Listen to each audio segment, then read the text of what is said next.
ಈ ವಿಷಯ ನಿಮಗೆಲ್ಲರಿಗೂ ಗೊತ್ತಿರಲಿ. ಈ ವಿಡಿಯೋ ಸೇವ್ ಮಾಡಿ ಇಟ್ಕೊಳ್ಳಿ. ರಿನೋವೇಷನ್ ವರ್ಕ್ ಮಾಡಬೇಕಾದ್ರೆ ಸ್ವಲ್ಪ ಪ್ರಿಕಾಷನ್ಸ್ ಎಲ್ಲ ತೊಗೊಬೇಕಾಗುತ್ತೆ. ನೋಡಿ, ಒಂದು ಬಿಲ್ಡಿಂಗ್ ರಿನೋವೇಷನ್ ಮಾಡ್ತಾಯಿದ್ದೀವಿ. ಅವ್ರ ಮನೆ ಒಳಗಡೆ ಅಂದರೆ ಫಸ್ಟ್ ಫ್ಲೋರಲ್ಲಿ ಮಾಡ್ತಾಯಿದ್ದೀವಿ. ಒಂದು ಬಾತ್ರೂಮ್ ಬೇಕು, ಒಂದು ಬೆಡ್ರೂಮ್ ಬೇಕು ಅಂದರು. ಸಿಂಗಲ್ ಬೆಡ್ರೂಮ್ ಇತ್ತು. ಅದನ್ನು ನೀಟಾಗಿ ಡೈರೆಕ್ಟ್ ಚಿಪ್ಪಿಂಗ್ ಮಿಷಿನಲ್ಲಿ ಹೊಡೆದ್ರೆ ಓಪನ್ ಆಗುತ್ತೆ, ಜಾಸ್ತಿ ಹೊಡೆದೋಗುತ್ತೆ. ಅದಕ್ಕೇನು ಮಾಡ್ತಾಯಿದ್ದೀವಿ, ಕ್ಲೀನಾಗಿ ಎಷ್ಟು ಬೇಕೋ ಅಷ್ಟೇ ಕಟ್ಟಿಂಗ್ಗೆ, ವಾಲ್ ಕಟ್ಟಕ್ಕೆ ಎಷ್ಟು ಬೇಕೋ ಅಷ್ಟು ಮಾತ್ರ ಮಿಷಿನಲ್ಲಿ ಕಟ್ ಮಾಡ್ಕೊತೀವಿ. ಮಿಷಿನಲ್ಲಿ ಕಟ್ ಮಾಡಿಕೊಂಡು ವಾಲ್ಗೆ ಎಲ್ಲಿ ಬೇಕೋ ಅಲ್ಲಿ ಮಾತ್ರ ಚಿಪ್ಪಿಂಗ್ ಮಿಷಿನಲ್ಲಿ ಕಟ್ ಮಾಡ್ಕೊತೀವಿ. ಬೆಡ್ರೂಮ್ ವಾಲ್ಗೆ ಅಷ್ಟೇ ಗ್ರಾನೈಟ್ ಮೇಲೆ ಏನು ಮಾಡೋದು ಬೇಕಾಗಿಲ್ಲ.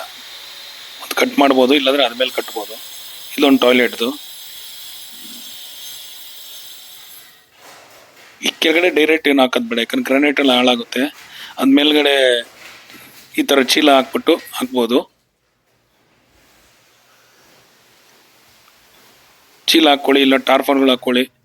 ಸಿಮೆಂಟು ಕೆಳಗಡೆ ಇಲ್ಲಾಂದರೆ ಟೆರೇಸಲ್ಲಿ ಮಿಕ್ಸ್ ಮಾಡ್ಕೊಂಡು ಎತ್ಕೊಂಬನ್ನಿ. ಜನ ಕೆಲಸ ಮಾಡಬೇಕಾದ್ರೂ ಸೇಫ್ಟಿ ಇರಲಿ. ಮಿಷಿನಲ್ಲಿ ಕೆಲಸ ಮಾಡ್ತಾರೆ ಅಂದರೆ ಹುಷಾರಾಗಿ ಕೆಲಸ ಮಾಡಬೇಕು.